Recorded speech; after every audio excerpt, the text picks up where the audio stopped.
Welcome to investment Hindi guys. मेरा नाम है अमरजीत और आप सबको पता है कि हर वीक मैं लेकर आता हूं कुछ स्विंग स्टॉक्स जिसको आप अपने रेडार पर रख सकते हैं for next couple of months और वीक्स। ठीक है। और उन्हीं स्टॉक्स में से जो भी स्टॉक्स अच्छा परफॉर्म कर रहे हो रॉकेट स्टॉक की संज्ञा देते हैं। और आज का हमारा रॉकेट स्टॉक है जुबिलेंट फार्मोवा। ठीक है। इसको हमने डिस्कस किया था अपने 16 ऑफ दिसंबर 2023 की वीडियो में और तब से अब तक ये लगभग 43% का मूव दे चुका है। ठीक है। तो इस स्टॉक में जो एंट्री का हमारा बेसिस था वो था कप एंड हैंडल पैटर्न।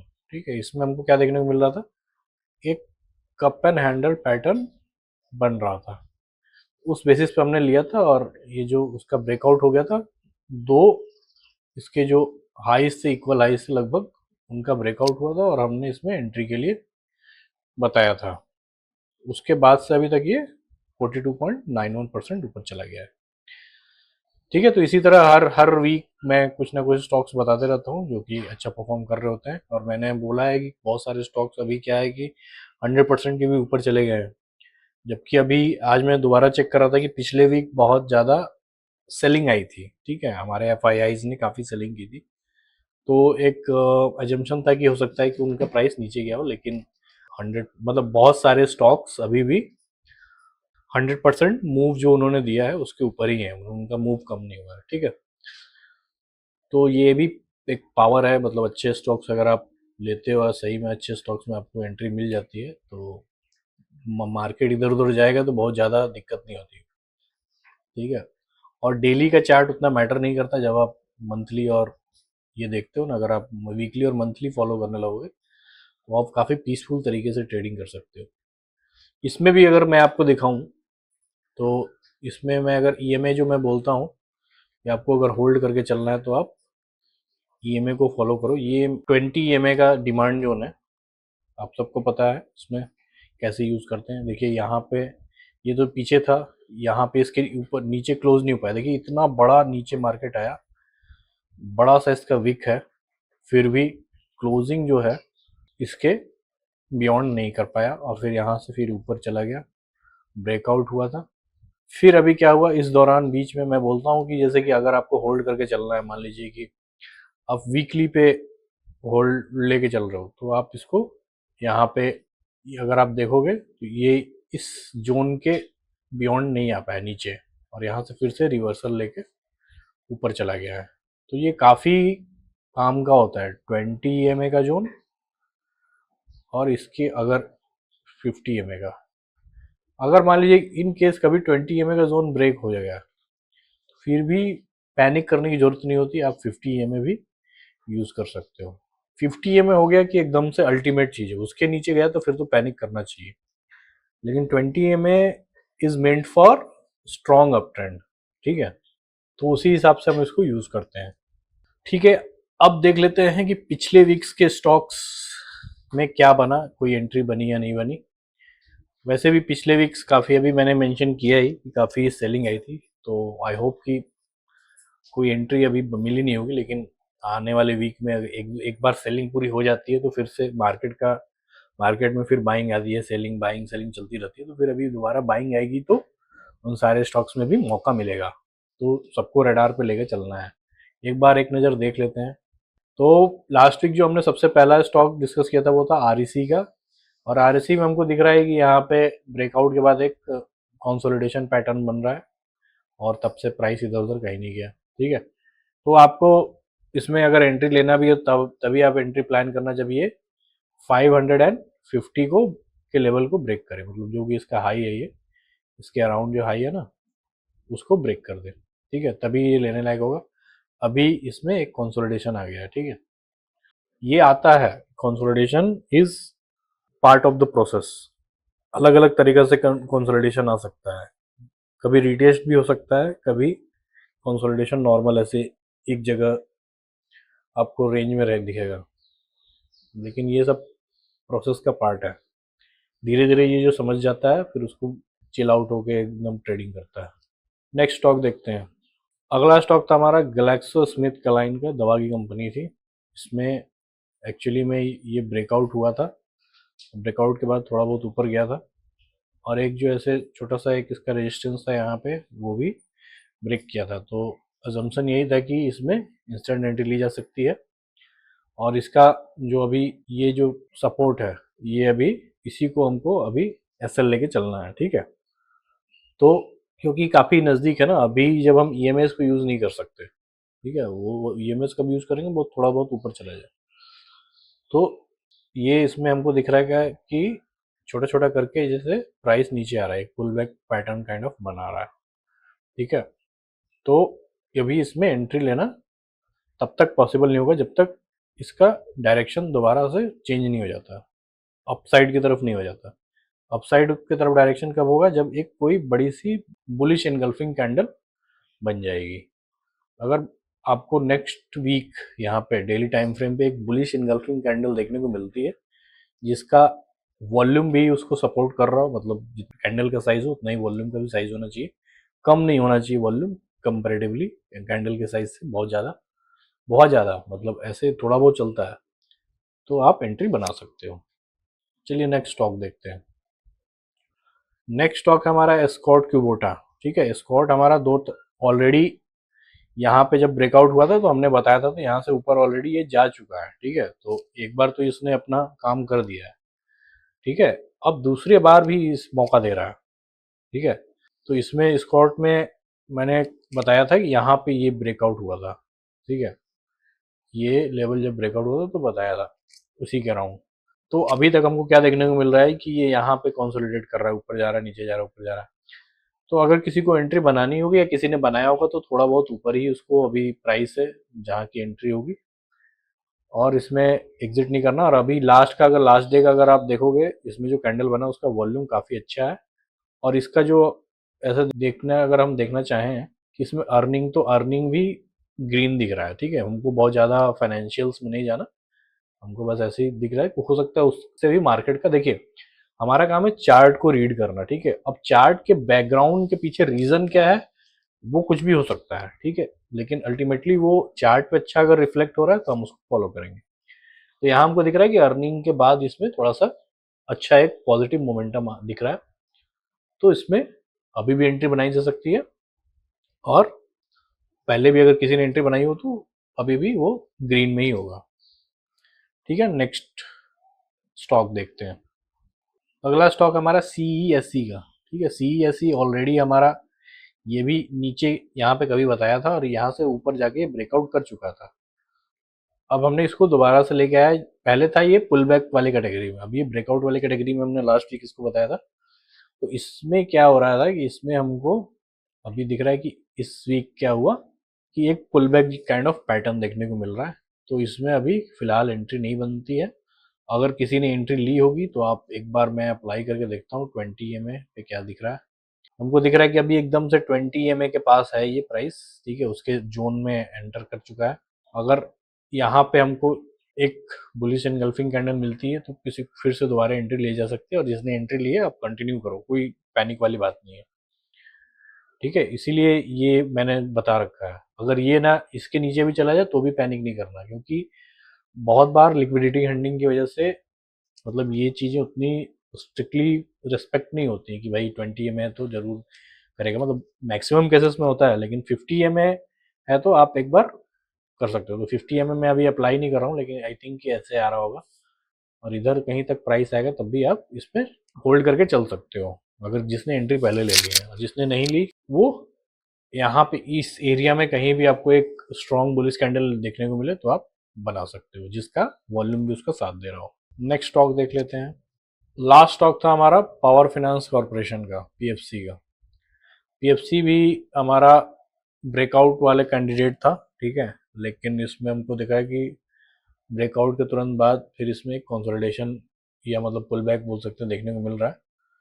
तो क्योंकि पिछले वीक मार्केट में बहुत ही अनएक्सपेक्टेड सेलिंग आई थी बाय द FIIs, तो उसका इम्पैक्ट हमको बहुत सारे स्टॉक्स पे देखने को मिलेगा, बहुत पे नहीं मिलेगा, ठीक है। कुछ पे कम इम्पैक्ट होता है, किसी पे ज़्यादा होता है, तो वो वेरी कर सकता है। तो इस पे हमको ज़्यादा इम्पैक्ट देखने को मिल रहा है क्योंकि ये ब्रेकआउट के बाद फिर से दोबारा नीचे आ गया। तो अगर किसी ने एंट्री बनाई होगी तो आप होल्ड करके चल सकते हैं, क्योंकि अभी भी अगर आप ऐसे कंसिडर करो तो ये कंसोलिडेशन फेज में है। ठीक है, कंसोलिडेशन फेज है, यहाँ से यहाँ तक ये रेंज ही है अभी। तो ये थोड़ा सा ब्रेकआउट देखने को मिला था, हो सकता है कि ये फेक ब्रेकआउट हो, बहुत बार हम लोग बोलते हैं, लेकिन इसका जो हमारा वॉल्यूम था वो भी सही डायरेक्शन दे रहा था। तो कभी कभी क्या होता है कि जो भी प्राइस बता रहा होता है, कुछ कभी कभी चांसेस का इंडिकेशन है वो गलत हो जाता है। ठीक है, तो इसमें भी पैनिक करने की जरूरत नहीं है, जिसने ले लिया कंपनी अच्छी है, आप इसमें अभी होल्ड करके चलो, आगे पीछे हो सकता है ये नेक्स्ट वीक ये और ऊपर चली जाएगी, क्योंकि हमारा ओवरऑल डायरेक्शन जो होता है वो हमेशा करेक्ट होता है। तो कोई कंपनी हो सकता है इनिशियली अच्छा काम ना करे, थोड़ा बहुत इधर उधर प्राइस चला जाए, लेकिन अल्टीमेटली वो ऊपर ही जाता है। ठीक है, और कभी कभी ऊपर जाके तुरंत गिर भी जाता है, मतलब हर तरह का होता है केस। तो आपको सही टाइम पे एग्जिट भी करना होता है, क्योंकि स्टॉक मार्केट है ना, और स्टॉक मार्केट किसी के हिसाब से नहीं चलता। ठीक है, हमको उसको फॉलो करना होता है, जैसा हमको देखने को मिल रहा है सिनेरियो, प्राइस का एक्शन जैसा देखने को मिल रहा है, हमको उसके हिसाब से चलना होता है। कब एग्जिट का लग रहा है कि प्राइस में वीकनेस है तो एग्जिट करना होता है। जरूरी नहीं है कि हर स्टॉक आपको 10-12% 15% देता रहे, कोई स्टॉक 2-4% दे के भी अगर लगे कि गिरने वाला है तो एग्जिट कर जाना होता है, कुछ तो आएगा। और हम जो सारे स्टॉक्स बताते हैं मेनली उनके लिए बताते हैं जिनको ऑलरेडी टेक्निकल एनालिसिस आता है, हम उनको सिर्फ हेल्प करते हैं in finding the quality stocks. ठीक है, ताकि आपको पूरी मेहनत ना करना पड़े, स्टॉक्स मिल जाए।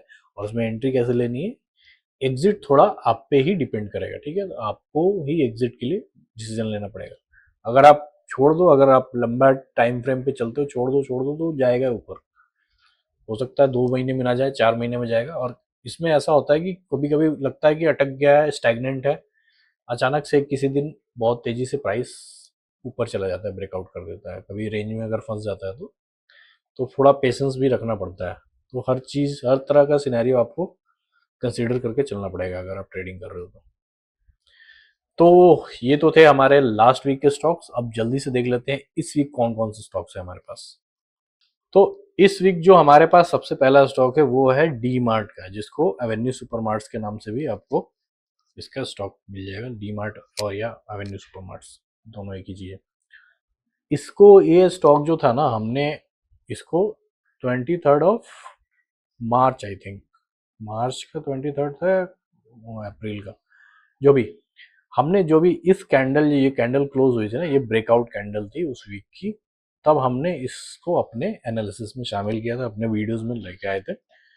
उसके बाद से ये ऊपर गया है और इसने अपना नेक्स्ट हाई भी ब्रेक कर दिया है। ठीक है, अब नेक्स्ट हाई ब्रेक करने के बाद इसमें हमको क्या देखने को मिल रहा है कि इसमें एक पुल बैक भी आया था। ये जो रेड कैंडल है, एक वीक इसमें पुल बैक चला, फिर वो उसी रिटेस्ट लेके, उसी जो हाई है वहां पे रिटेस्ट लेके फिर से ये ऊपर जाने के डायरेक्शन बना चुका है अपना।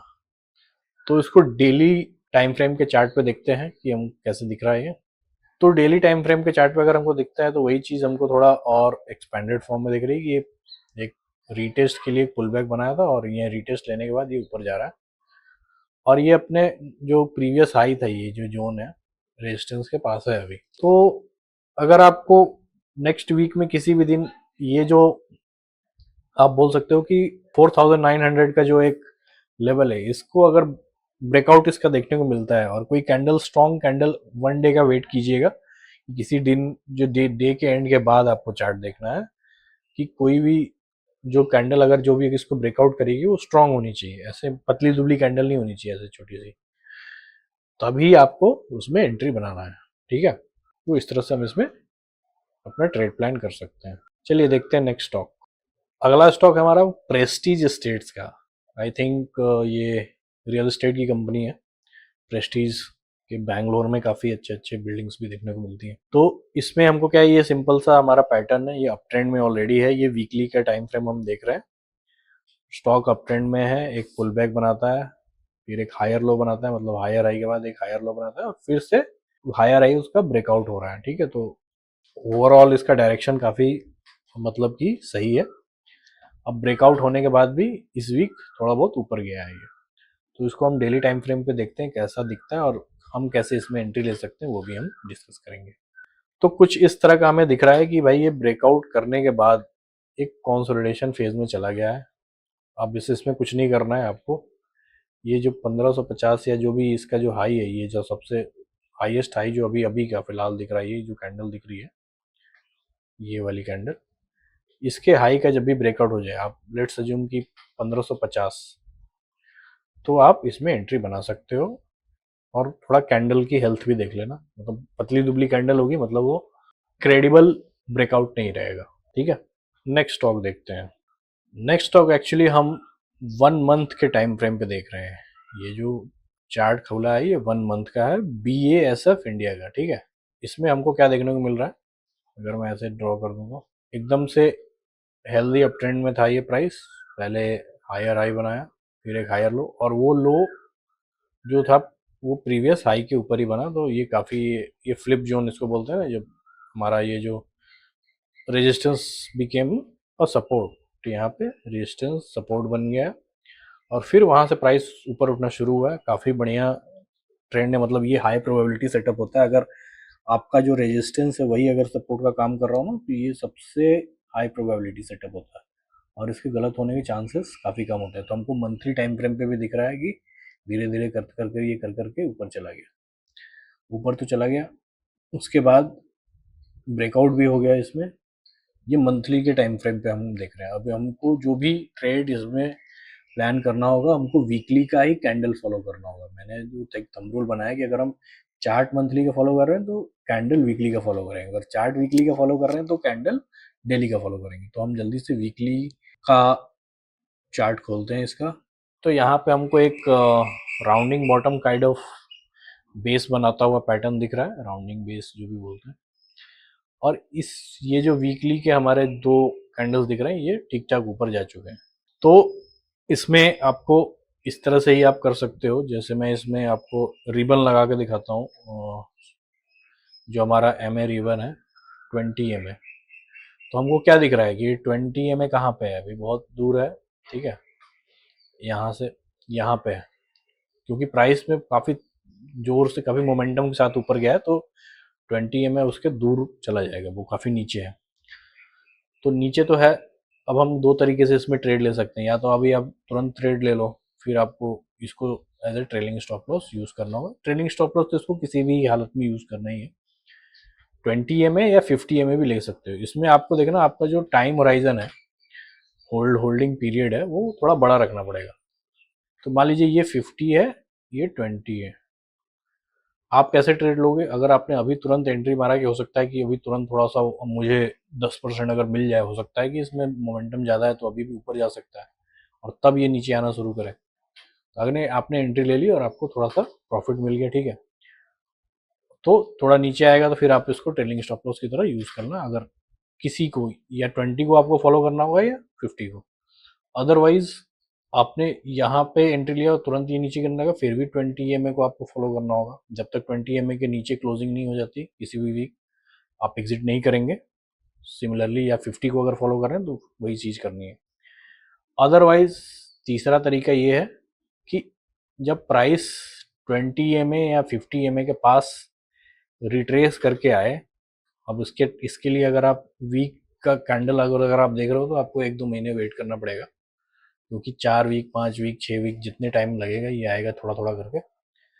तब जाके आप इसमें अगर हमको ट्रेंड रिवर्सल दिखे कि भाई फिर से रेड रेड छोटी छोटी कैंडल बन रही थी और अचानक से इस जोन के आसपास कहीं हमको मिल गया एक बुलिश कैंडल, तो वहां पे हम एंट्री बना लेंगे। ठीक है, और आप एक चीज, अगर जो भी लोग सोच रहे होंगे कि यार 1 महीने कौन वेट करेगा, तो देखिए, अगर आपका मकसद क्या है, आपका मकसद है पैसे कमाना, ठीक है, और आप अपना PNL कैसे इवेलुएट करते हो, साल के अंत में कहीं भी आप देख लो, कोई भी एक्सपर्ट जो भी होते हैं अपना ROI बताते हैं कि भाई साल के अंत में हमने इतने परसेंट का ROI जनरेट किया है।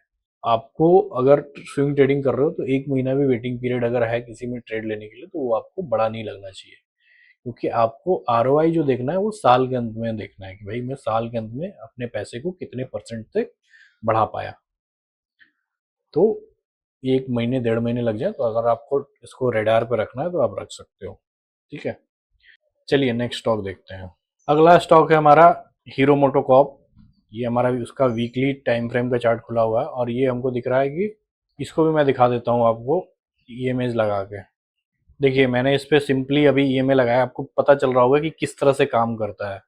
ये वीकली का चार्ट है हीरो मोटोकॉर्प का। प्राइस यहाँ से धड़ाधड़ नीचे आ रहा था, यहाँ से कैसे घूम गया वापस, कैसे ऊपर जाने लगा। तो इसीलिए इसको हम ट्रेलिंग स्टॉप लॉस की तरह यूज़ करते हैं। और अभी क्या है, ये ब्रेकआउट मतलब उसका जो टच कर चुका है, ये मतलब हो सकता है कि नेक्स्ट वीक कर दे, क्योंकि ये ब्रेकआउट इसको अभी एग्जैक्टली कहेंगे नहीं, लेकिन हो सकता है नेक्स्ट वीक इसके ऊपर चला जाए, या एंट्री अभी भी ली जा सकती है। तो ये देखिए यहाँ, क्योंकि इसका वॉल्यूम काफ़ी हाई है और कैंडल भी काफ़ी बड़ी है, तो रेजिस्टेंस के पास आके अगर इस तरह की कैंडल बन रही है तो देयर आर हायर चांसेस कि अब इसके ऊपर चला जाएगा, रेजिस्टेंस को ब्रेक कर देगा। तो अगर हम पहले एंट्री ले लें तो हम एक हो सकता है कि हमको एक विनिंग ट्रेड मिल जाए तुरंत।